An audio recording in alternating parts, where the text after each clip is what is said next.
Ok, donc on est parti pour une nouvelle présentation sur le sujet de la vitamine A. Donc dans cette présentation, on va se poser la question, est-ce qu'on peut s'intoxiquer uniquement avec l'alimentation? C'est une question importante à se poser puisque dans le milieu de la santé naturelle, on entend souvent que tout ce qui vient de la nature, tous les nutriments qui viennent entre guillemets de la nature sont bénéfiques. On ne peut pas s'intoxiquer de la même manière avec les aliments qu'avec les compléments. J'espère avec cette petite présentation faire prendre conscience à un maximum de gens qu'on peut tout à fait s'intoxiquer avec la vitamine A, qu'elle soit naturellement présente dans les aliments ou qu'elle provienne de compléments. Et c'est ce qu'on va voir aujourd'hui. Avant de démarrer les diapos, merci au Dr Gareth Smith pour la plupart des études de cette présentation. J'ai complété avec quelques recherches personnelles. Donc pour les personnes qui veulent s'intéresser à son travail, sa chaîne YouTube s'appelle Nutrition Détective. Par contre, tout est en anglais. Voilà. Alors en premier, on va s'attarder sur des études sur les animaux et l'intoxication à la vitamine A. Première étude, étude de 1943 qui s'intitule Teneur en vitamine A et toxicité du foie d'ours et de phoque. Je mettrai le diapo en description de la vidéo, donc les personnes qui veulent pourront aller vérifier toutes les sources. Citation. Il est connu depuis longtemps parmi les Inuits et les voyageurs arctiques que l'ingestion de foie d'ours polaire par l'homme et par le chien provoque une maladie grave. Il a également été rapporté que le foie d'un certain phoque, Phoca barbata, est toxique, bien que les avis soient moins unanimes à ce sujet. Richardson, en 1861, rapporte que lorsque les membres d'une expédition dirigée par Barents à Novaya Zemlya, en 1596, consommèrent du foie d'ours, ils tombèrent tous malades. Dans 3 cas, la maladie fut sévère avec une desquamation de la tête aux pieds. C'est une étude de 1943. On est il y a 80 ans. Déjà il y a 80 ans, on écrivait dans la littérature scientifique qu'il est connu depuis encore plus longtemps par les Inuits et les voyageurs arctiques que l'ingestion de foie d'ours polaire provoque des maladies graves. Okay, et on a même un témoignage, ça reste du témoignage, d'une expédition avant les années 1600 où les gens savaient déjà que consommer du foie d'ours pouvait leur causer de graves problèmes. Et donc ici, on cite notamment la desquamation de la tête aux pieds, et quand on ira plus en profondeur dans d'autres vidéos sur les conséquences d'un excès de vitamine A sur la peau, ça prendra tout son sens. Prochaine étude, 2014. Fibrose hépatique induite par l'hypervitaminose A chez un chat. Donc fibrose hépatique, ce sont des lésions au niveau du foie. Citation. Nous rapportons le premier cas de lipidose hépatique. Lipidose hépatique, donc des molécules de graisse qui s'incrustent dans le foie. Pourquoi des molécules de graisse? Parce que la vitamine A est une substance liposoluble et que pour stocker de la toxicité, le corps utilise du gras. Donc en cas de lipidose hépatique à cellules étoilées et de fibrose hépatique chez un chat domestique nourri avec un régime à base de foie cru, l'examen radiographique a révélé des exostoses et une ankylose entre les vertèbres C1 et T17, compatibles avec une spondylose cervicale déformante. L'autopsie a montré un foie légèrement hypertrophié, de couleur jaune clair à bronze, qui est la couleur de la vitamine A. Les analyses microscopiques et ultrastructurales des tissus hépatiques ont révélé une fibrose hépatique diffuse et sévère associée à une hyperplasie, donc un surdéveloppement de cellules, et une hypertrophie des cellules étoilées. Ces cellules présentaient une immunoréactivité positive pour l'actine musculaire lisse alpha et la desmine, les résultats de l'autopsie témoignant d'une maladie hépatique chronique associée à l'ostéopathologie ont permis de confirmer le diagnostic d'hypervitaminose A. Ok. Donc là, on a un chat qui a été nourri avec un régime à base de foie de bœuf. Donc cette hypervitaminose a bien été confirmée par un diagnostic. Donc le chat est un carnivore, hein, c'est un félin. C'est pas parce qu'on est un carnivore qu'on peut manger tout ce qu'on veut. Prochaine étude. Hypervitaminose A chez le chat. Présentation de cas et revue de la littérature. Donc c'est une étude de 2005. Citation. Nous décrivons un cas d'hypervitaminose A avec compression secondaire des racines nerveuses du plexus brachial gauche. Un chat domestique à poils courts, mâle, castré de 9 ans, nourri avec une alimentation ménagère à base de foie de porc cru, a été présenté pour une boiterie du membre inférieur gauche ayant évolué vers une paralysie en 2 mois. On verra dans d'autres vidéos que l'excès de bile et l'excès de vitamine A peut provoquer des neuropathies, des problèmes au niveau des reins, des engourdissements, de la paresthésie et même de la paralysie. On continue. L'examen clinique a révélé une paralysie flasque et une atrophie de tous les muscles du membre antérieur gauche. Et oui, quand les nerfs ne conduisent plus bien les messages, on a un problème au niveau de l'activation de tous les muscles. Un syndrome de Horner homolatéral a également été constaté. L'examen radiologique du rachis cervical et thoracique a montré une importante formation osseuse néoformée sur la face ventrale des vertèbres verticales de la deuxième à la sixième vertèbre thoracique. On revient sur ce qu'on disait tout à l'heure sur l'autre étude. L'excès de vitamine A va faire fuiter le calcium des os, donc favorise l'ostéoporose. Mais en plus de ça, quand on a de la toxicité qui se répand dans le sang, on va avoir, et notamment c'est un des effets de la vitamine A, une fragilisation de l'os à l'intérieur qui se crée, et à l'extérieur, il n'y a pas le même développement, il n'y a pas la même activité cellulaire au milieu et aux extrémités de l'os. Donc au milieu de l'os, on a une fragilisation qui va se faire, et aux extrémités, on a un surdéveloppement qui va se faire. Et donc c'est ce que montre cette étude. Cet examen du rachis montre tout simplement une formation osseuse anormale. On continue. Le diagnostic d'hypervitaminose A a été posé sur la base des observations cliniques et radiographiques ainsi que du dosage de la vitamine A sérique qui était de 630 microgrammes par décilitre, soit 3 fois la limite supérieure de la normale pour cette espèce. On en avait parlé dans une vidéo précédente. La vitamine A sérique, c'est pas le meilleur examen pour pouvoir évaluer, pour poser le diagnostic d'hypervitaminose A.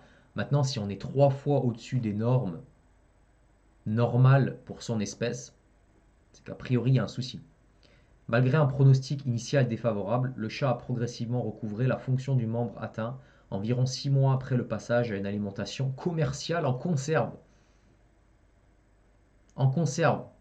Donc il a retrouvé la fonction de son membre en mangeant des boîtes plutôt qu'en mangeant de la viande fraîche, du foie de porc cru.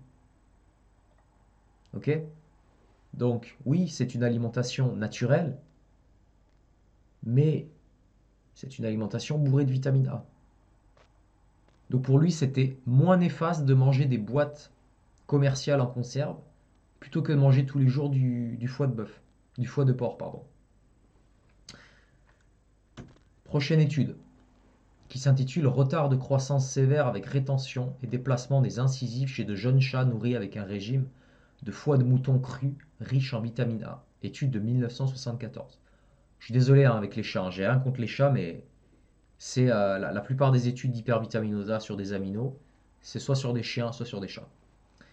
Citation. Il a été suggéré par Risser en 1968 que les lésions osseuses observées chez les chats nourris avec un régime principalement constitué de foie et attribuées par Seavright en 1965 et Bruyère en 1971 à l'hypervitaminose A pourraient être dues à une combinaison des effets d'un excès de vitamine A et d'une carence en calcium, le foie étant extrêmement pauvre en calcium tout en étant très riche en vitamine A. Hypothèse intéressante. Donc ils se sont demandé, ok, on les a nourris avec beaucoup de vitamine A, mais peut-être que leurs problèmes de osseux viennent du fait qu'ils sont carencés en même temps en calcium. On continue la citation. Clark, en 1970, ont montré que lorsque des chats en croissance étaient nourris exclusivement avec du foie, correctement supplémentés en calcium, donc ils leur ont donné des suppléments de calcium à côté, ou alternativement avec une alimentation industrielle optimale en calcium et phosphore, mais excessive en vitamine A, tous les animaux développaient une affection caractérisée par de multiples exostoses, donc des problèmes au niveau des os, touchant systématiquement la colonne cervicale et attribués à une toxicité chronique de la vitamine A. Donc, quelle que soit l'alimentation qu'on a donnée au chat, qu'elle soit supplémentée en calcium ou qu'elle soit optimale en calcium de base, s'il y avait un excès de vitamine A où il y avait du foie, les chats développaient des problèmes osseux. Donc, selon cette étude, l'hypothèse que les problèmes osseux chez les chats proviendraient d'une carence en calcium a été démentie, du coup. C'est bien, selon cette étude, c'est bien la vitamine A qui est responsable, a priori, de ces problèmes osseux. Donc même en supplémentant, d'après cette étude, même en supplémentant en calcium, même en ayant des apports adéquats en calcium, les problèmes osseux persistaient avec l'excès de vitamine A. Prochaine étude de 1992, hypervitaminose A chez un chat. Citation. Un chat de 10 ans, nourri principalement de foie cru, a été examiné pour léthargie, donc fatigue, anorexie partielle et perte de poids évoluant depuis plusieurs mois. Sa tête et son cou étaient raides et en extension, et une masse dure était palpable dans la région cervicale ventrale. Les radiographies cervicales et thoraciques ont révélé des lésions osseuses prolifératives des vertèbres cervicales et thoraciques, ainsi que du sternum et des cartilages costaux. Encore une fois, problème osseux. La concentration sérique de vitamine A était 4 fois supérieure à la normale. Pour des raisons sans lien avec l'hypervitaminose A, l'euthanasie et l'autopsie ont été pratiquées 6 mois après l'examen. Le crâne, les vertèbres cervicales et les premières vertèbres thoraciques étaient soudés de manière rigide. Et l'architecture vertébrale était altérée par des dépôts osseux néoformés. Le sternum et les cartilages costaux étaient également atteints. Donc, on avait tout le système osseux qui était complètement fracassé. Les données cliniques, radiologiques, biologiques et post-mortem étaient compatibles avec le diagnostic d'hypervitaminose A. Compte tenu de ces observations, une hypervitaminose A doit être suspectée chez tout chat malade nourri avec un régime composé en partie ou en totalité de foie cru. Ok. Donc encore une fois, le chat est un félin, le chat est un carnivore. Si on lui fait manger que du foie, ou une trop grande quantité de foie, il développe des problèmes osseux. Et il peut en mourir. D'après cette étude. Étude de 1947. Hypervitaminose A. Citation. Une hypervitaminose A d'origine naturelle due à la consommation de foie riche en cette vitamine a été rapportée aussi bien que chez l'homme que chez les animaux domestiques, aussi bien chez l'homme que chez les animaux domestiques. Donc ça, c'est l'étude de 1943 qu'on a déjà lu tout à l'heure. Donc cette revue de 1947 reprenait cette citation de l'étude 43. Donc j'ai vraiment voulu la remettre pour souligner le fait que cette hypervitaminose A d'origine naturelle, qui vient des aliments, elle est rapportée aussi bien chez l'homme que chez les animaux domestiques. Deuxième citation. En 1964, Seawright et English ont décrit en Australie une maladie osseuse chronique d'origine naturelle chez des rats adultes. Elle se caractérisait par d'importantes exostoses confluentes, pareil que chez les chats, que chez les études des chats qu'on a vu tout à l'heure, survenant principalement au niveau des vertèbres cervico-thoraciques. C'est exactement ce qu'on a vu chez tous les chats. Les auteurs ont nommé cette affection spondylose cervicale déformante. Auparavant, une maladie osseuse similaire avait été rapportée chez 7 chats en Uruguay, par Christie en 1957. Un régime majoritairement composé de foie semblait commun à l'ensemble des animaux atteints. Prochaine citation. L'hypervitaminose A est provoquée par la consommation de foie riche en vitamine A, par un apport excessif en concentré de vitamine A. La maladie peut être aiguë, mais la forme chronique est la plus fréquemment observée. Très importante cette phrase. La forme chronique est la plus fréquemment observée. On n'a pas besoin de consommer des tonnes de vitamine A tous les jours pour avoir des problèmes. Une petite quantité tous les jours, sur plusieurs mois, plusieurs années, plusieurs dizaines d'années, peut avoir des conséquences graves. Chez les jeunes animaux, la croissance osseuse peut être sévèrement ou durablement retardée, tandis que chez les animaux matures, les exostoses constituent les lésions squelettiques prédominantes. Donc, avant de passer sur les études sur les êtres humains, on vient de voir que c'est pas parce qu'on est un carnivore, c'est pas parce qu'on est un animal, c'est pas parce qu'on mange des aliments qui sont 100% naturels comme du foie qu'on ne peut pas avoir d'hypervitaminose. Ah. Donc maintenant, on va montrer des études sur les êtres humains. Alors vous doutez bien que on n'a pas donné exprès à des êtres humains un excès de vitamine A pour voir ce qui se passe, ce serait pas du tout éthique. Donc ça va plutôt être des études sur des rapports. Donc ça va plutôt être des études sur des rapports cliniques, donc ça va plutôt être des études historiques ou des études sur des rapports cliniques. Première étude, la paléopathologie du foie, étude de 1990. La paléopathologie, c'est l'étude des maladies chez les restes anciens, donc chez les squelettes, les anciens fossiles de nos ancêtres. La paléopathologie, l'étude des maladies chez les restes anciens, enrichit notre compréhension de la santé et de la maladie en intégrant la dimension temporelle. La plus ancienne découverte liant le foie à la maladie est une preuve indirecte au niveau du squelette d'hypervitaminose A chez un fossile humain primitif dû à l'ingestion excessive de foie d'animal. Les chercheurs ont retrouvé un fossile très ancien et ils en ont déduit que ce fossile-là, dû aux déformations osseuses qu'il y avait eu, avait probablement été touché par une hypervitaminose A.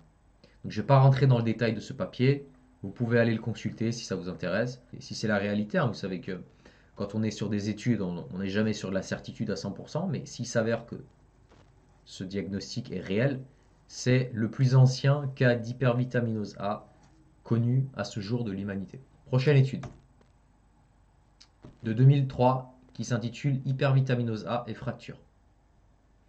Citation. La toxicité de certains aliments contenant de grandes quantités de vitamine A est connue depuis des siècles. Le journal de 1597 de Guérid de Ver, qu'il a écrit alors qu'il se réfugiait en hiver à Nova Zembla, lors d'une tentative d'atteindre l'Indonésie par le passage nord, rapporte que lui et ses compagnons sont tombés gravement malades après avoir consommé du foie d'ours polaire. Ils craignèrent pour leur vie, mais ont finalement survécu. Le journal de De Veer note également une desquamation étendue et marquée pendant la phase de rétablissement. On avait déjà touché du doigt cette étude sur la première étude sur les Inuits. J'ai juste rajouté une autre citation de cette même étude. Citation. Les symptômes peuvent survenir aussi bien en cas de carence qu'en cas d'excès de vitamine A. On est en train de nous dire avec cette phrase que les symptômes peuvent aussi bien survenir en cas d'excès que de carence de vitamine A. Et c'est là où on touche du doigt la question à 1 million, à laquelle Grant Généreux et Garrett Smith essayent de répondre depuis des années, enfin eux ils ont leur réponse, mais je vous présente la question. Existe-t-il une carence à la vitamine A? Intuitivement on me dit, la carence en une vitamine va donner les mêmes symptômes qu'un excès. Intuitivement je me pose de grandes questions, je me dis, est-ce que c'est normal qu'une carence et un excès de la même vitamine donnent les mêmes symptômes? Ça me paraît très bizarre. Maintenant, je suis prêt à remettre beaucoup de choses en question, il n'y a pas de problème. Mais il va falloir apporter les preuves que ça peut donner les mêmes symptômes. Parce que l'heure actuelle, si on regarde sur Internet, dans la littérature scientifique, les symptômes classiques, décrits, on pourrait dire conventionnels, reconnus, d'une carence de vitamine A, c'est la cécité nocturne et les yeux secs. Donc, on voit moins bien dans le noir, perte de la vision tout simplement, et les yeux secs, ce qui évolue vers la xérophthalmie, et ce qui évolue petit à petit vers la perte de la vision.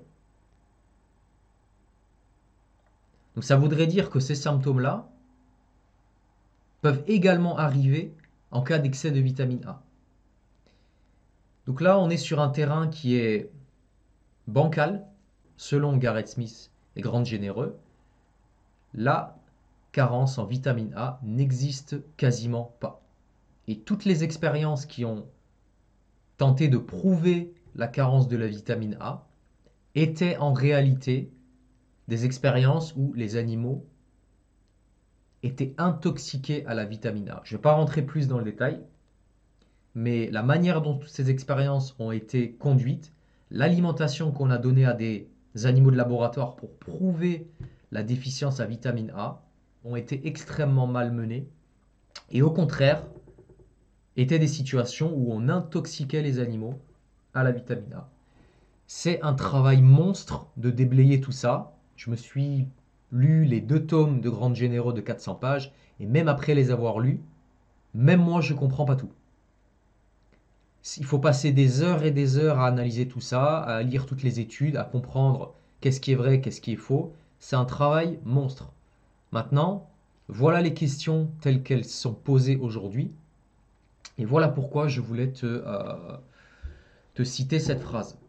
Donc réfléchis bien et pose-toi la question, est-ce que c'est normal d'avoir les mêmes symptômes quand tu as une carence d'une certaine vitamine ou un excès de cette vitamine? Ça, c'est la question à 1 million. Parce que si on arrive effectivement à montrer que cette vitamine A, elle n'est pas si essentielle que ça, ou alors à des dosages extrêmement minimes, toute cette théorie tombe. Il y a tout qui tombe derrière. Mais bon, ça va être l'objet d'un travail de plusieurs mois, je vais même dire plusieurs années. Prochaine étude. Alors, celle-là, je l'adore. L'hypervitaminosa a-t-elle joué un rôle dans l'expédition malheureuse de Mawson en Antarctique? Étude de 2022. Alors, je vais vous expliquer un petit peu.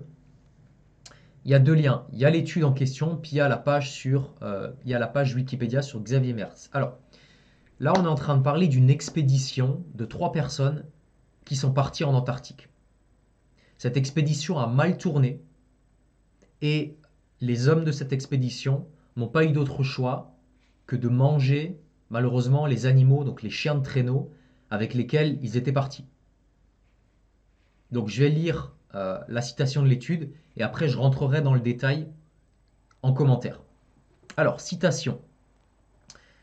Douglas Mawson est un héros national australien ayant mené l'expédition antarctique australasienne de 1911 et survécu. Son équipe de 3 hommes, donc il y avait Douglas Mawson, il y avait Belgrave Ninis et il y avait Xavier Mertz. Xavier Mertz est un Balois, un Suisse, il vient de chez nous.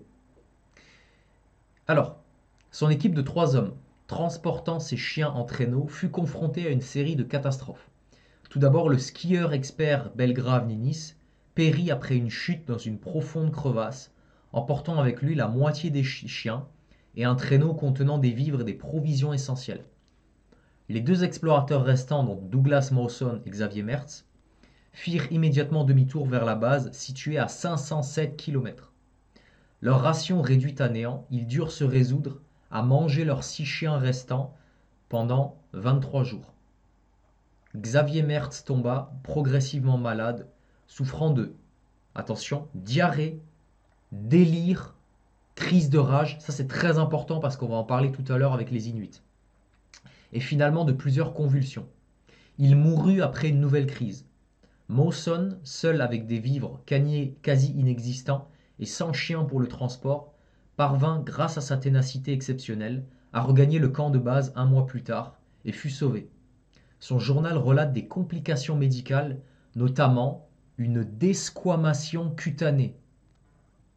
Qu'est-ce qu'on a lu tout à l'heure sur l'étude de 1943, sur l'expédition en 1600, en 1596, où les hommes ont mangé du foie d'ours polaire? La desquamation cutanée. Donc on le retrouve ici. Une alopécie et des douleurs musculaires. Il a été suggéré que les symptômes observés chez Mertz et Mawson étaient des manifestations d'hypervitaminosa A. Ils consommaient probablement plus d'1,2 million unités internationales de vitamine A par jour, provenant du foie de chien qu'ils jugeaient indispensable à leur survie.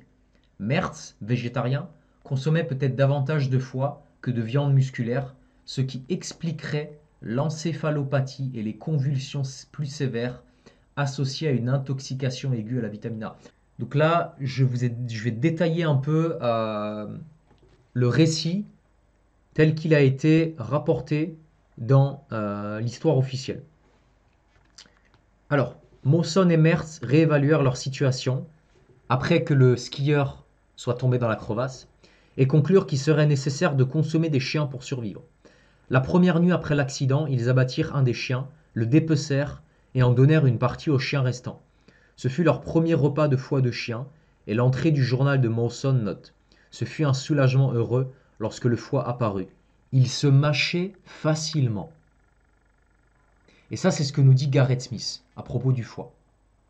Quand vous tuez un animal, la partie la plus simple à obtenir et la plus simple à mâcher, ce n'est pas la viande de muscle, ce ne sont pas les morceaux gélatineux cartilagineux, ce sont les abats, et en particulier ce qu'il y a dans les viscères, donc le foie. Et Mawson le dit dans son journal. Ce fut un soulagement heureux lorsque le foie parut. Il se mâchait facilement. C'est Gareth Smith qui nous le dit. Aujourd'hui, il y a une narration selon lui qui s'est créée, comme quoi les animaux, comme quoi les chasseurs mangent toujours les abats et le foie en premier, parce que ce serait soi-disant l'aliment le plus riche en vitamines et minéraux. Ce qu'il nous dit là avec ces mots, c'est que c'est l'organe le plus facilement atteignable et qu'il se mâche facilement. Et quand vous êtes en situation de survie, que vous n'avez pas l'outillage pour correctement découper votre animal, parce que s'il y a des bouchers qui regardent la vidéo, ils vont savoir de quoi je parle, c'est extrêmement difficile de travailler une carcasse. Il faut des couteaux super bien aiguisés, et même avec des couteaux super bien aiguisés, c'est difficile. C'est difficile de décarcasser un animal. Donc quand vous avez le foie, c'est hyper simple à obtenir et c'est hyper simple à consommer. Donc est-ce qu'aujourd'hui, les animaux carnivores, est-ce que les chasseurs à l'époque, si c'est vrai, hein, mangeaient le foie en premier, est-ce que c'est vraiment parce que c'est l'aliment le plus riche en nutriments? Ou est-ce que tout simplement parce que dans une situation de survie, c'est tout simplement la chose la plus simple à manger en premier? La question se pose. On continue. Ils recalculèrent leur ration et décidèrent de réduire ce qui avait été une ration prévue de 34 oses par jour à seulement 8 oses par jour. C'est les unités américaines de poids. Ils se trouvaient à 507 km de leur camp de base. Bien qu'ils marchassent 12 heures par jour, parcourant 32 km le premier jour, ils ne faisaient en réalité que 24 jours par jour, les jours favorables. La faim, la soif, la cécité des neiges et l'épuisement étaient leurs afflictions constantes. La peau de leur visage, de leurs oreilles et de la plante des pieds se décollait en épaisseur complète, d'esquamation. Mawson enduisit les surfaces crues de ses plantes de pieds dénudées de lanoline et de banda, le derme desquamé, sur ses pieds pour les protéger de dommages plus profonds. Ils purent traiter leur cécité des neiges avec du quoi? Du sulfate de zinc et de la cocaïne. Bon, la cocaïne, on la met sur le côté, mais le zinc.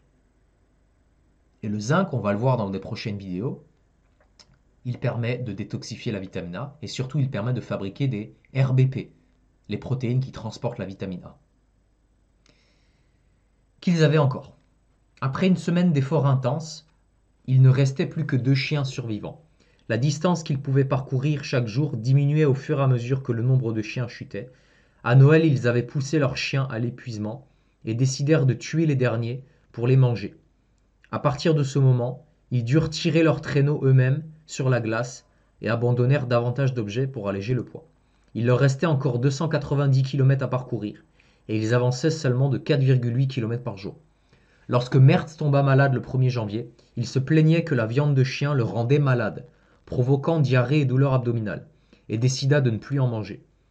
Le journal de Mawson, pour la première semaine de janvier, mentionne à plusieurs reprises la dysentérie de Mertz, terme à l'époque désignant toute forme de diarrhée sévère.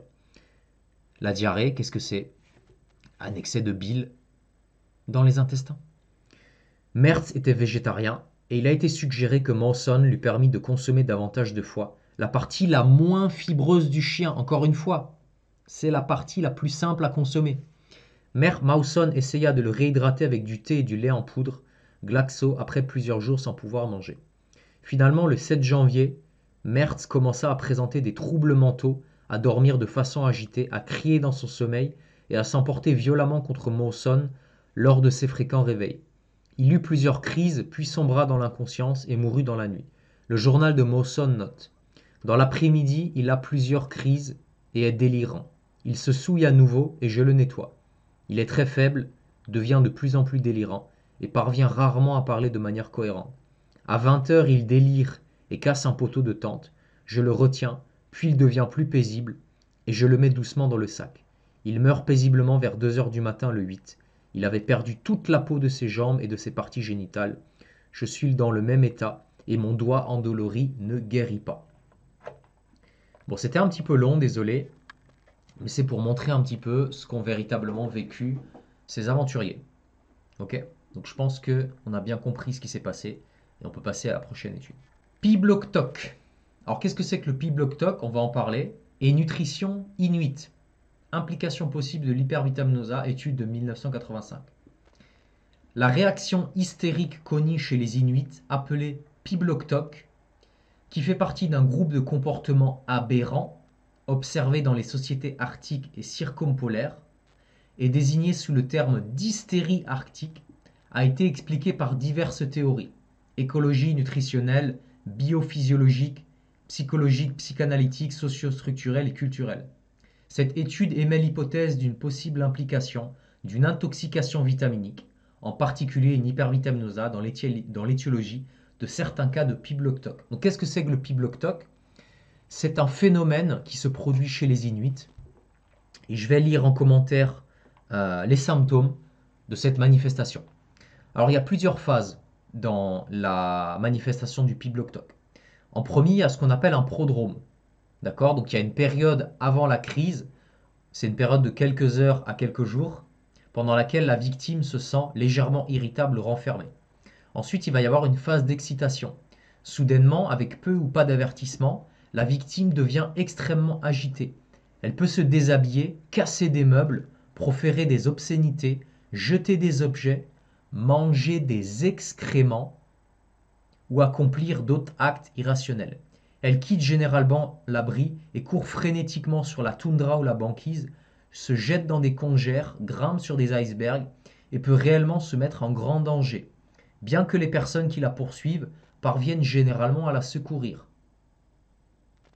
Rappelle-toi tout ce qu'on vient de lire sur l'aventure malheureuse de Xavier Mertz.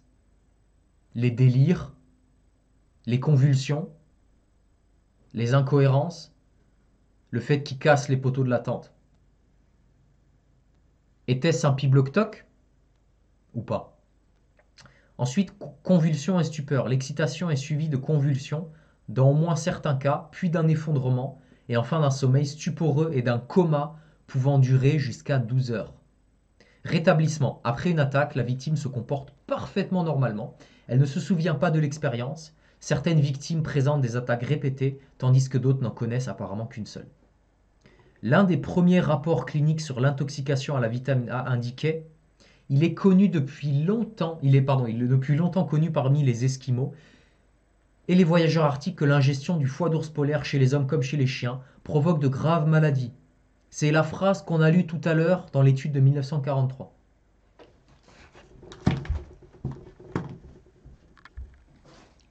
Maintenant, on va passer sur un autre extrait de citation où on va parler de l'aventurier Stephenson. Alors Stephenson, si vous êtes un peu familier avec le milieu de la santé ancestrale, vous avez sûrement déjà vu passer sa tête. Il a été bloqué chez les Inuits pendant plusieurs mois. Et en fait, il a mangé que de la viande et de la graisse. Et il explique qu'il n'a jamais été en aussi bonne santé de toute sa vie. Et donc, c'est une image qui est très souvent véhiculée sur les réseaux sociaux, en particulier sur Instagram, où les gens se servent de ses propos pour appuyer, pour légitimer le low carb et le cétogène et le carnivore. Pour dire, voilà, vous voyez Stephenson, il était en mauvaise santé, il a été bloqué chez les Inuits et après il était en parfaite santé. Donc c'est de ce Stephenson dont on parle.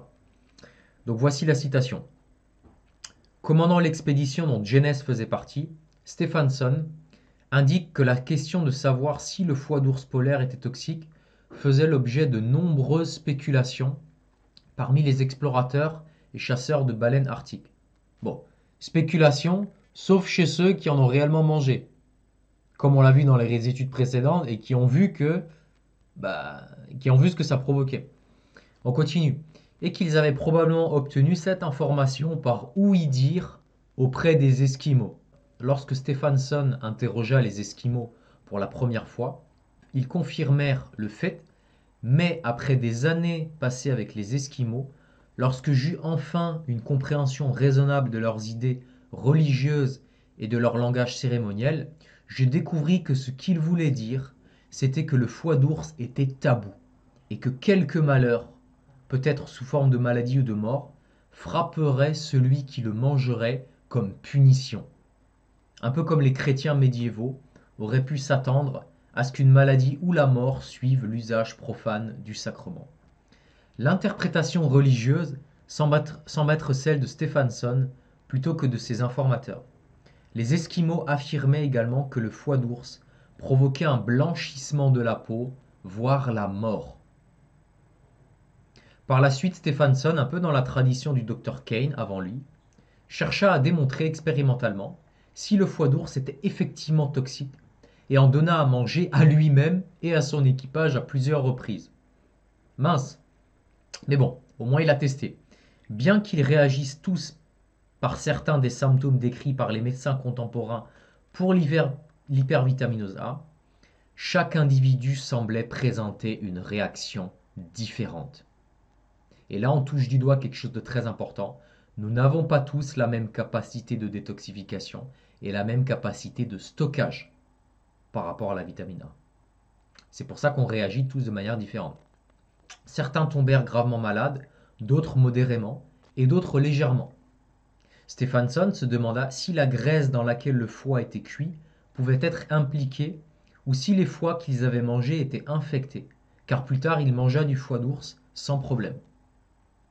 Longtemps après, dans un rapport préparé par l'United States Army Air Corps, les commentaires de Stephenson sur les effets toxiques du foie d'ours polaire semblaient équivoques et indécis. Néanmoins, il reste crucial de noter qu'une réponse très variable à l'hypervitaminose a été observée à plusieurs reprises dans les rapports scientifiques, tant chez les animaux de laboratoire que chez des cas humains traités médicalement. Donc nous sommes tous différents face à notre capacité à pouvoir tolérer la vitamine A ou non. Certains auteurs ont suggéré que l'état de l'animal au moment de sa capture, par exemple s'il est gras et lourd avant l'hibernation ou amaigri par la faim, pourrait influencer le degré de toxicité de la vitamine A contenue dans son foie et ses autres organes. Cependant, les foies de chiens husky consommés alors que les chiens étaient presque complètement émaciés par la faim n'étaient pas seulement de taille normale malgré la famine, mais également hautement toxiques en raison de leur teneur en vitamine A. Ok?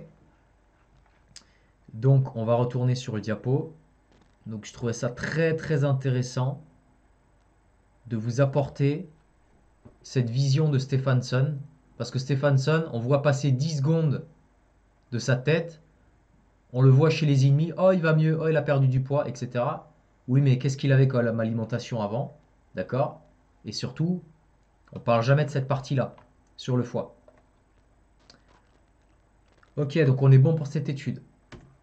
Prochaine étude qui s'intitule Intoxication hépatique aiguë par le poisson. Rapport de 3 cas, étude de 1999. Citation. Il a été rapporté que le foie de certains grands poissons comme le requin, le thon et le bar pouvait être responsable d'une intoxication particulière provoquant des maux de tête et une desquamation. Maux de tête, desquamation. Ce type d'intoxication peut également être induit par l'ingestion de foie de baleine, d'ours polaires et de phoques. Ces animaux contenant une quantité extrêmement élevée de vitamine A dans leur foie et les symptômes d'intoxication chez les patients ressemblant à ceux d'une hypervitaminose A aiguë, l'intoxication a été attribuée à un apport excessif de vitamine A. Nous avons observé un cas d'intoxication aiguë au foie de poisson chez 3 hommes ayant présenté des vertiges, des maux de tête, une vision trouble, des nausées, des vomissements, de la fièvre et une desquamation après avoir mangé du foie de mérou. L'un des patients présentait des symptômes complets avec une forte fièvre, des maux de tête, des vertiges et des douleurs diffuses et des vésicules et bulles superficielles sur la peau. Le traitement a été principalement symptomatique. Au cours du suivi, il a présenté une alopécie, perte de cheveux, et une desquamation diffuse de la peau et des paumes et des plantes des pieds. L'intoxication aiguë du foie par le poisson est rare, surtout dans les régions subtropicales. Sur le plan symptomatique, le tableau clinique de ces patients était comparable à celui d'une hypervitaminose A aiguë ou d'une intoxication aux rétinoïdes. La teneur moyenne en vitamine A du mérou est suffisamment élevée pour provoquer une intoxication aiguë à la vitamine A. De plus, l'éthanol pourrait aggraver ce type d'intoxication. Ok? Donc là, il a une intoxication avec du poisson. Prochaine étude, ingestion de foie de requin associée à un pseudotumeur cérébri. Donc c'est une hypertension crânienne, mot de tête si vous préférez, due à une hypervitaminose A aiguë, 1947. Une femme au foyer de 25 ans, auparavant en bonne santé, a été transférée d'un hôpital côtier périphérique dans notre service avec des maux de tête persistants, des vomissements et une diplopie, vision, survenue sur une période d'une semaine après l'ingestion d'un repas à base de foie de requin cuit. Tous les autres membres de la famille ayant consommé ce repas ont également présenté des symptômes. Donc c'était pas la seule, nécessitant une hospitalisation dans l'établissement local, mais ils se sont rétablis en quelques jours grâce à un traitement symptomatique. Intoxication à la vitamine A suite à la consommation de foie de poisson de récif aux Bermudes, étude de 2011. Citation. Nous rapportons 3 cas historiques d'intoxication sévère à la vitamine A chez des pêcheurs à la ligne ayant consommé du foie de poisson récifaux pêché aux Bermudes. L'analyse ultérieure de 35 foies de 7 espèces différentes a révélé de très fortes concentrations de vitamine A dans le foie des poissons tropicaux, même chez les espèces non carnivores. Donc c'est pas uniquement chez les poissons d'eau froide, c'est aussi chez les poissons tropicaux. D'importantes variations de concentration ont été observées entre les spécimens et entre les espèces. Il convient d'informer les pêcheurs à la ligne, et en particulier les femmes enceintes, de ce risque potentiel pour la santé. On va le relire. Il convient d'informer en particulier les femmes enceintes de ce risque potentiel pour la santé. On passe à la prochaine étude. Intoxication chronique à la vitamine A chez des nourrissons nourris au foie de poulet, 1980. On parle de nourrissons. 2 jumelles ont reçu quotidiennement 120 grammes d'homogénat, donc de foie de poulet, pendant 4 mois. Elles ont présenté une irritabilité, des vomissements et une fontanelle antérieure bombée. La tomodensitométrie cérébrale a révélé une dilatation des ventricules chez les 2 nourrissons et une dilatation des espaces sous-arachnoïdiens chez l'une d'entre elles. Pas bon. Tout ça, ça se passe au niveau de la tête, du cerveau. Leur concentration plasmatique de vitamine A était élevée. Après l'arrêt de tout apport en vitamine A, les nourrissons ont guéri sans séquelles. L'homogénat de foie de poulet contenait 36 000 UI de vitamine A pour 100 grammes. Étant donné que les nourrissons reçoivent souvent 4 000 UI de vitamine A par jour grâce au lait enrichi et aux compléments vitaminiques, il est probablement déconseillé de leur administrer 60 grammes de foie de poulet plus d'une fois par semaine sans risque. Là, je pense aux familles qui sont sur des alimentations très particulières. Je pense notamment aux influenceurs, bon, il n'y en a pas beaucoup, hein, mais qui consomment des régimes à base de viande crue et de foie et qui s'empressent de donner le plus rapidement possible ça à leurs enfants. On a un exemple où ça s'est pas très bien passé. C'est une étude de 1980. Donc c'est pas récent tout ça. Prochaine étude, hypervitaminose A sévère chez des frères et sœurs. Preuve d'une tolérance variable à l'apport en rétinol. Encore une fois, une tolérance variable. Nous sommes tous différents. Nous avons tous des capacités différentes. Nous avons tous des stocks dans le foie différents. C'est une étude de 1987. Citation. L'hypervitaminose A est généralement associée à une ingestion alimentaire massive ou à l'utilisation pharmacologique du rétinol ou de ses dérivés, comme par exemple du Roaccutane ou toutes les crèmes à base de rétinoïdes. Les groupes pédiatriques à risque de toxicité ont inclus des adolescents recevant une thérapie par rétinoïdes pour l'acné, c'est le Roaccutane, ainsi que les enfants de parents adeptes des aliments santé ou de courants nutritionnels alternatifs. Je pense que on voit tous de qui on parle quand on dit courant nutritionnel alternatif. Une ingestion à long terme de 25 000 à 100 000 UI par jour ou plus a été rapportée comme pouvant provoquer une toxicité de la vitamine A chez les enfants comme chez les adultes. Je rappelle que dans 100 grammes de foie de bœuf, on a en moyenne 15 à 20 000 unités internationales par jour. Dans 100 grammes de foie de bœuf, on a 15 à 20 000 UI. Et on ne compte pas tout ce qu'il y a à côté. Citation, patient 1. Garçon caucasien. Les 6 premiers mois de vie sont marqués par un retard de croissance et des otites moyennes persistantes, nécessitant drain et mastoïdectomie bilatérale. À l'âge de 3 ans, apparition de douleurs sévères des membres inférieurs. Les radiographies montrent une néoformation périostée des tibias, fémur et du radius dra. Une hypertension crânienne, c'est ce qu'on a vu tout à l'heure, pseudo-tumeur cérébri, des sutures crâniennes élargies et une hypercalcémie sont mises en évidence. Hypercalcémie, la vitamine A en excès, fait fuiter le calcium des os. Au cours de l'année suivante, récidive des otites et persistance des signes d'hypertension intracrânienne, céphalée, nausées, vomissements. Impose œdème papillaire, imposant la pose d'un shunt ventriculo-péritonéal. Surviennent ensuite une dermatite érythémateuse exfoliative, problème de peau, une alopécie totale, perte de cheveux, une atteinte hépatique avec ascite, puis une insuffisance rénale fatale. Donc ce garçon est décédé, associé à une coagulopathie sévère, une pneumonie et un sepsis. Les apports vitaminiques n'étaient pas quotidiens. Multivitamine contenant 2500 unités internationales de vitamine A, utilisé occasionnellement durant les 9 premiers mois. Puis un traitement bref à 458 la deuxième année. L'alimentation comprenait un pâté de foie de poulet, 25 g de foie, consommé 2 à 3 fois par semaine. Les apports alimentaires étaient comparables à ceux des parents et de la sœur aînée en bonne santé. Ça reste des études, ok? On ne pourra jamais saisir tout ce qui s'est passé dans la vie de ce garçon et on ne sera jamais sûr de la vérité. Maintenant, il en est décédé, ce pauvre garçon. Donc, moi, quand je lis des choses comme ça, quand on fait le lien avec tout ce qu'on vient de voir, avec toutes les études précédentes, la question qu'il faut se poser, c'est est-ce que c'est une bonne idée de donner régulièrement du foie à ses petits-enfants? Moi, personnellement, ça ne me donne pas envie. Patient numéro 2, donc là, c'était le premier, le pauvre garçon qui est décédé. Patient numéro 2, frère cadet du patient numéro 1. Donc, c'est des frères. Ils présentent des otites exsudatives récidivantes dès l'âge de 5 mois, nécessitant myringotomie et antibiothérapie intermittente. Vers 2 ans, récidive d'otite avec exsudat noir abondant, comme son frère, associé à une adénopathie, des douleurs aux jambes, comme son frère, et des nausées, comme son frère. Une boiterie, des vomissements, une fièvre et un œdème papillaire apparaissant secondairement, comme son frère.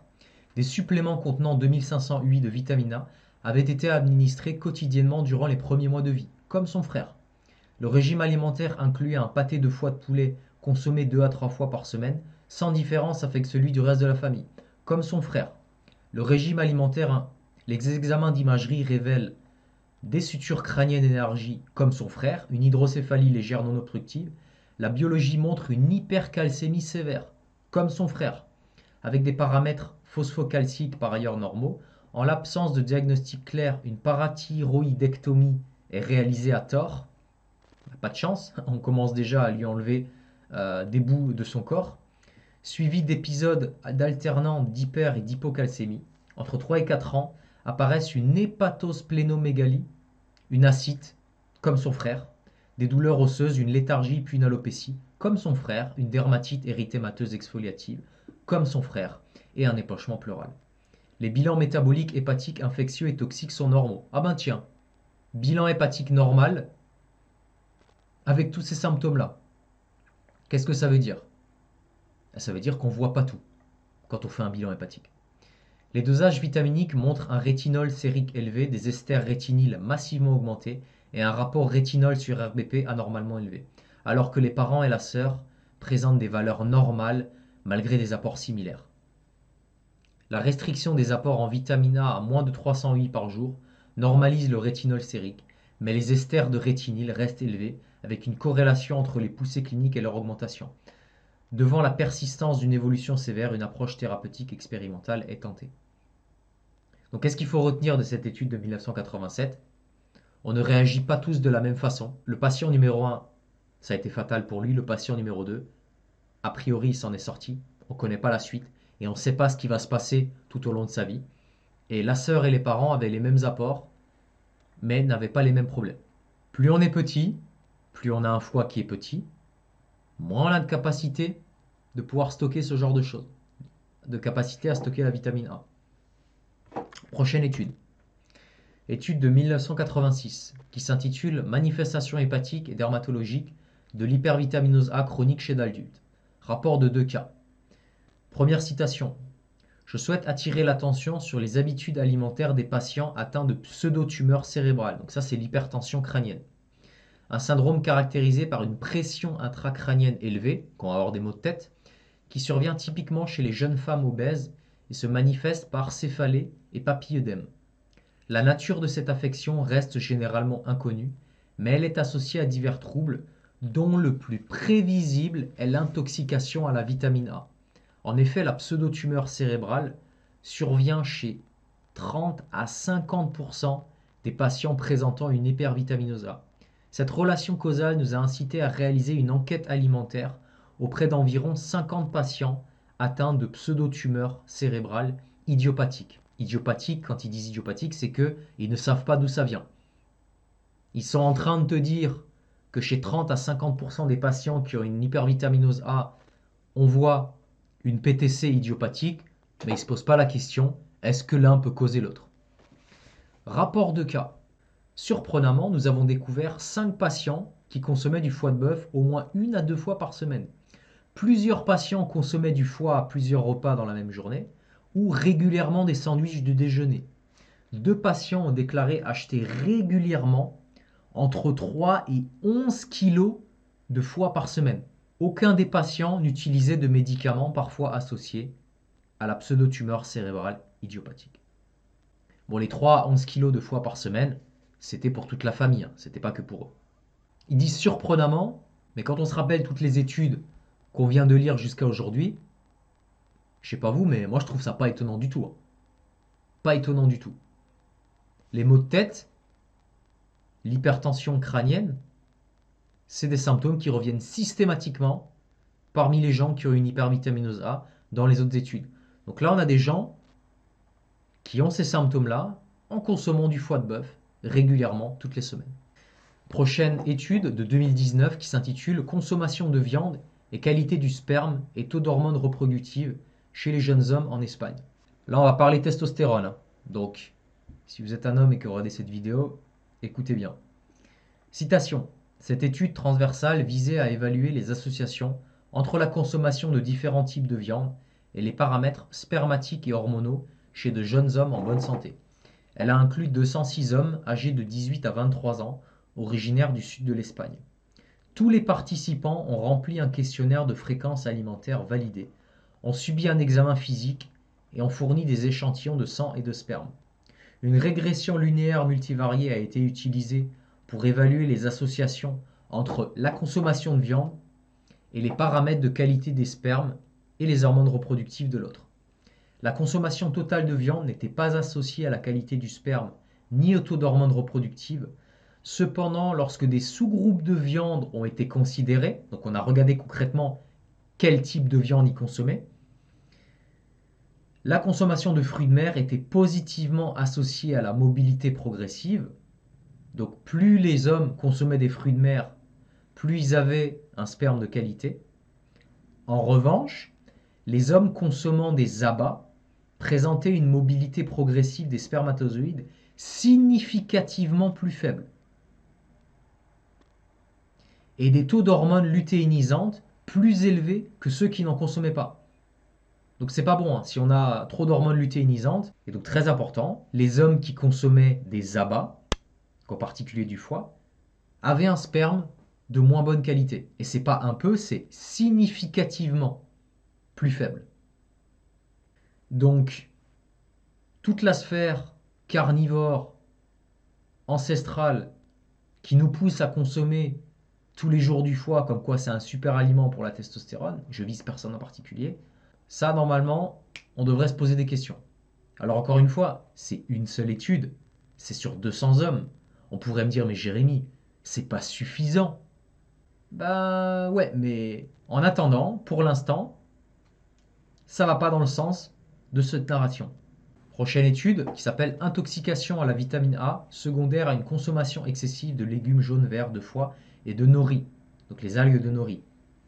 Étude de 1999. Nous rapportons un cas d'intoxication à la vitamine A d'apparition brutale. Une jeune femme japonaise de 20 ans consommait quotidiennement de la citrouille et très peu d'autres aliments depuis 2 ans. Obsédée par sa perte de poids, elle avait constaté en 1995, alors qu'elle avait 18 ans, une oratiasis cutis et des anomalies des tests hépatiques. Elle avait alors cessé de consommer de la citrouille, mais avait continué en secret à consommer excessivement d'autres légumes riches en bêta-carotène, du foie et des algues pendant environ 2 ans. 2 ans et demi après sa consultation, elle a présenté une fièvre d'apparition modérée brutale, des œdèmes des membres, une kéhilite, une sécheresse cutanée et des céphalées. Encore une fois, maux de tête. Ces symptômes s'aggravaient de jour en jour. Une biopsie hépatique a révélé un espace porte normal et des cellules d'Ito chargées de graisse dans l'espace de 10. Le diagnostic final retenu était celui d'une intoxication à la vitamine A et d'une atteinte hépatique secondaire à un trouble du comportement alimentaire. Ses symptômes et son taux de bêta-carotène sérique sont revenus à la normale grâce à une adaptation réussie de son régime alimentaire. Donc là, on a une combinaison d'algues de nori. On nous balance, on nous martèle toute la journée en naturopathie que les algues sont des super aliments bourrés de minéraux, etc. Effectivement, c'est bourré de minéraux, mais c'est aussi bourré de bêta-carotène. Et cette personne-là, visiblement, elle a fait l'intoxication à la vitamine A en consommant des légumes, des végétaux riches en bêta-carotène, ainsi que du foie. Prochaine étude de 1990 qui s'intitule Risque pour la santé lié à une forte teneur en vitamine A dans le foie. Citation. L'Agence finlandaise de la santé a émis des recommandations visant à réduire la consommation de foie et d'aliments à base de foie afin d'éviter un surdosage en vitamine A et les risques sanitaires qui en découlent. Il est notamment conseillé aux femmes enceintes et aux enfants de s'abstenir totalement de consommer du foie et des produits dérivés. J'en ai parlé sur la vidéo consacrée à la vitamine A sur ma chaîne. Lorsque une personne veut prendre du Roaccutane, qui est de l'acide rétinoïque, donc la forme active de la vitamine A, ce produit est strictement interdit aux femmes enceintes, puisqu'il augmente d'une façon incroyable, très très élevée, les risques de malformation congénitale et même de mort prématurée de l'enfant. On vient de voir dans des études précédentes qu'aujourd'hui, il y a des enfants qui s'intoxiquent parce que leurs parents leur donnent du foie à manger, trop régulièrement et trop tôt. Et donc là, on a une agence étatique de santé. Et moi, les agences étatiques de santé, je ne les porte pas forcément dans mon cœur. Mais même là, cette agence finlandaise, elle a conseillé aux femmes enceintes et aux enfants de s'abstenir totalement du foie et des produits dérivés. Donc vous voyez que on a un son de cloche. Weston Price, avec le foie qui est soi-disant conseillé aux couples qui veulent avoir des enfants ou aux femmes enceintes. Et là, aujourd'hui, on a un autre son de cloche. Avec l'inverse. Il faut se poser les bonnes questions aujourd'hui. Donc, je vous ai mis une citation plus complète de cette étude. J'ai mis le lien également. Le foie est une bonne source de vitamine A et de nombreux autres nutriments. En plus de ces nombreux effets bénéfiques, la consommation de foie comporte certains risques potentiels. L'un d'eux est que le foie contient de la vitamine A sous forme de rétinoïdes, qui peut être toxique si elle est ingérée en grande quantité de manière répétée. Et oui, parce qu'elle se stocke. Pour prévenir un apport excessif en vitamine A, les aliments à base de foie ne sont pas recommandés pour les enfants de moins d'1 an depuis 1990. Chez les tout petits, il est conseillé que la consommation d'aliments à base de foie, de saucisses de foie et de pâtis de foie soit limitée à quelques repas par mois. Pour réévaluer les consommations actuelles, l'autorité finlandaise de sécurité alimentaire a réalisé une évaluation du risque lié à l'apport en rétinoïdes provenant des aliments à base de foie chez les enfants finlandais. Les objectifs étaient d'estimer la pertinence de l'exposition aux rétinoïdes chez les enfants de 1, 3, 6 ans et d'évaluer si la consommation de foie chez les enfants devait toujours être restreinte. Okay. Bien que la consommation d'aliments à base de foie permette de couvrir les besoins quotidiens en vitamine A de certains enfants, il existe un risque d'apport en rétinoïdes trop élevé chez d'autres enfants. Je vais pas tout lire, mais pour une question sûre à long terme, la fréquence de consommation est aussi importante que la taille de la portion. Pourquoi? Parce que comme on l'a vu tout à l'heure, nous ne réagissons pas tous de la même manière. Rappelons-nous ces cas des deux petits garçons, des deux frères, un qui est décédé et un qui a survécu. Ils avaient les mêmes apports, ils avaient les mêmes compléments. Donc on est tous différents. Donc, conclusion de ce diapo. Là, déjà, si tu es arrivé jusque-là, félicitations, hein. Tu t'es tartiné tout ça, ça prouve que ça t'intéresse. Donc félicitations d'être arrivé jusque-là. Donc, quelle est la conclusion de cette diapositive? On voulait répondre à la question, est-ce qu'aujourd'hui il est possible de s'intoxiquer à la vitamine A avec des aliments? La réponse est oui. À l'heure actuelle, et la recherche nous le montre clairement, l'intoxication à la vitamine A, l'hypervitaminose A, est possible avec l'alimentation. On a vu que c'était possible en mangeant du foie, d'aliments sauvages. On a vu que c'était possible en mangeant des aliments, en mangeant pardon, du foie d'aliments élevés, du foie de bœuf, du foie de poulet, et également de végétaux, d'algues, d'aliments riches en bêta-carotène. Donc c'est possible de s'intoxiquer. On ne peut pas, aujourd'hui, on ne peut pas dire qu'on peut que s'intoxiquer avec des compléments. C'est totalement contraire à ce que nous dit la recherche. Cette intoxication à la vitamine A, c'est pas nouveau, hein. On l'a vu, il y a des études de 1940, il y a des rapports de 1596. C'est connu chez les Inuits depuis des centaines d'années. Donc ce risque d'intoxication, il est connu depuis des centaines d'années. Ce n'est pas nouveau. Deuxième chose qu'on peut retenir de cette présentation, l'intoxication peut survenir en une seule prise.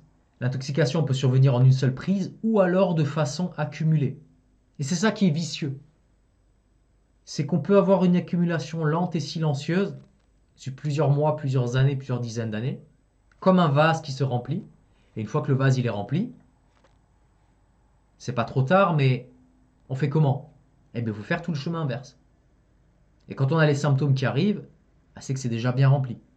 Et troisième idée qu'on peut retenir, nous n'avons pas tous la même tolérance. Fondamentale. Nous ne serons pas tous touchés de la même manière. J'ai des personnes en commentaire de mes vidéos sur la vitamine A qui disent oui mais c'est pas possible, on devrait avoir une épidémie, tout le monde devrait être touché. Et c'est justement ça. Tout le monde n'a pas la même capacité de détoxification, de stockage. On est tous différents. On réagira tous de manière différente. Et les études que nous avons lues le démontrent encore une fois. Les frères et sœurs ne sont pas touchés de la même manière. Les membres d'une même famille ne sont pas touchés de la même manière. Même avec les mêmes apports. Donc, on peut s'intoxiquer à la vitamine A avec l'alimentation. C'est la raison pour laquelle, selon moi, il faut faire attention à ces apports. J'espère que cette vidéo vous a plu. Si vous avez eu des expériences avec le foie de bœuf, qu'elles soient positives ou négatives, n'hésitez pas à le mettre en commentaire, comme ça vous en faites profiter tout le monde. Et je vous dis à bientôt sur Vitali TV pour une prochaine vidéo. Au revoir.